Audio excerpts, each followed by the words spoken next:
വിശുദ്ധ ലൂക്കാ എഴുതിയ സുവിശേഷം അധ്യായം 17 വാക്യങ്ങൾ 20 മുതൽ 33 വരെ. മനുഷ്യപുത്രന്റെ ആഗമനം.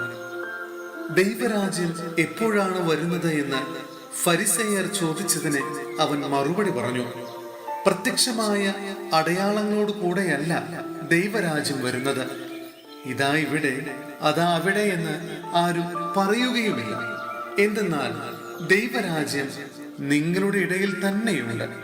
അവൻ ശിഷ്യരോട് പറഞ്ഞു, മനുഷ്യപുത്രന്റെ ദിവസങ്ങളിൽ ഒന്ന് കാണാൻ നിങ്ങൾ ആഗ്രഹിക്കുന്ന സമയം വരും, എന്നാൽ നിങ്ങൾ കാണുകയില്ല.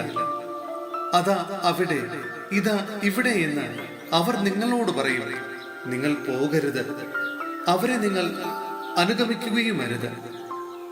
ആകാശത്തിന്റെ ഒരറ്റത്ത് നിന്ന് മറ്റേ അറ്റത്തേക്ക് പായുന്ന മിന്നൽ പിണർ പ്രകാശിക്കുന്നത് പോലെ ആയിരിക്കും തന്റെ ദിവസത്തിൽ മനുഷ്യപുത്രനും. എന്നാൽ ആദ്യമേ അവൻ വളരെ കഷ്ടതകൾ സഹിക്കുകയും ഈ തലമുറയാൽ ഉപേക്ഷിക്കപ്പെടുകയും ചെയ്യേണ്ടിയിരിക്കുന്നു. നോഹയുടെ ദിവസങ്ങളിൽ സംഭവിച്ചത് എങ്ങനെയോ അങ്ങനെയായിരിക്കും മനുഷ്യപുത്രന്റെ ദിവസങ്ങളിലും. നോഹ പെട്ടകത്തിൽ പ്രവേശിക്കുകയും ജലപ്രളയം വന്ന് സകലതും നശിപ്പിക്കുകയും ചെയ്തതുവരെ അവർ തിന്നും കുടിച്ചും വിവാഹം ചെയ്തു കൊടുത്തും കഴിഞ്ഞിരുന്നു. ലോത്തിന്റെ നാളുകളിലും അങ്ങനെ തന്നെയായിരുന്നു. അവർ തിന്നുകയും കുടിക്കുകയും വാങ്ങുകയും വിൽക്കുകയും നടുകയും വീട് പണിയുകയും ചെയ്തുകൊണ്ടിരുന്നു.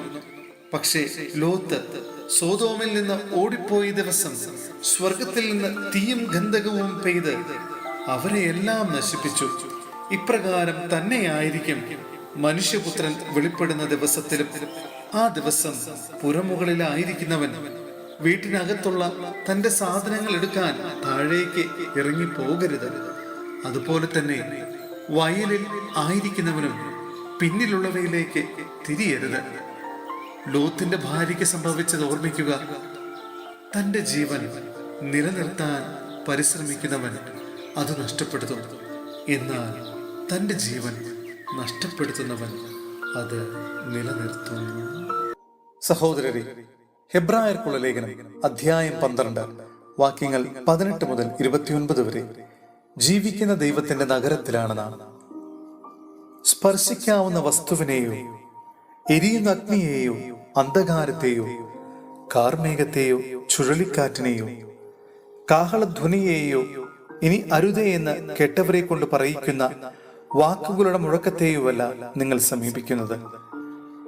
മലയെ സമീപിക്കുന്നത് ഒരു മൃഗമാണെങ്കിൽ പോലും അതിനെ കല്ലെറിയണമെന്ന കൽപ്പന അവർക്ക് ദുസ്സഹമായിരുന്നു. ഞാൻ ഭയം കൊണ്ട് വിറയ്ക്കുന്നുവെന്ന് മോശ പറയത്തക്ക വിധം അത്ര ഭയങ്കരമായിരുന്നു ആ കാഴ്ച. സിയോൻ മലയിലേക്കും ജീവിക്കുന്ന ദൈവത്തിന്റെ നഗരമായ സ്വർഗീയ ജെറൂസലേമിലേക്കും അസംഖ്യം ദൂതന്മാരുടെ സമൂഹത്തിലേക്കുമാണ് നിങ്ങൾ വന്നിരിക്കുന്നത്.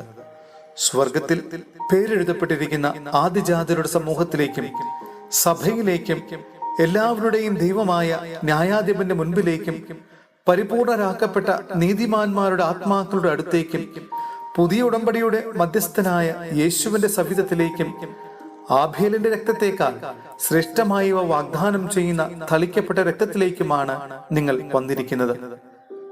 സംസാരിച്ചു കൊണ്ടിരിക്കുന്നവനെ നിരസിക്കാതിരിക്കാൻ ശ്രദ്ധിക്കുവിൻ.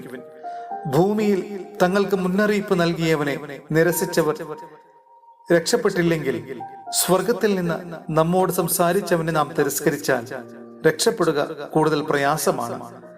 അന്ന് അവന്റെ സ്വരം ഭൂമിയെ ഇളക്കി. എന്നാൽ ഇനിയും ഒരിക്കൽ കൂടി ഞാൻ ഭൂമിയെ മാത്രമല്ല ആകാശത്തെയും ഇളക്കുമെന്ന് ഇപ്പോൾ അവൻ വാഗ്ദാനം ചെയ്തിരിക്കുന്നു. ഇനിയും ഒരിക്കൽ കൂടി എന്ന പ്രയോഗം സൂചിപ്പിക്കുന്നത് ഇളക്കപ്പെട്ടവ, സൃഷ്ടിക്കപ്പെട്ടവ നീക്കം ചെയ്യപ്പെടുമെന്നാണ്. ഇളക്കപ്പെടാൻ പാടില്ലാത്തവ നിലനിൽക്കാൻ വേണ്ടിയാണ് ഇത്. സുസ്ഥിരമായ ഒരു രാജ്യം ലഭിച്ചതിൽ നമുക്ക് നന്ദിയുള്ളവരായിരിക്കാം. അങ്ങനെ ദൈവത്തിന് സ്വീകാര്യമായ ആരാധന ഭയഭക്ത്യാദരങ്ങളോടെ സമർപ്പിക്കാം. കാരണം നമ്മുടെ ദൈവം ദഹിപ്പിക്കുന്ന അഗ്നിയാണ്.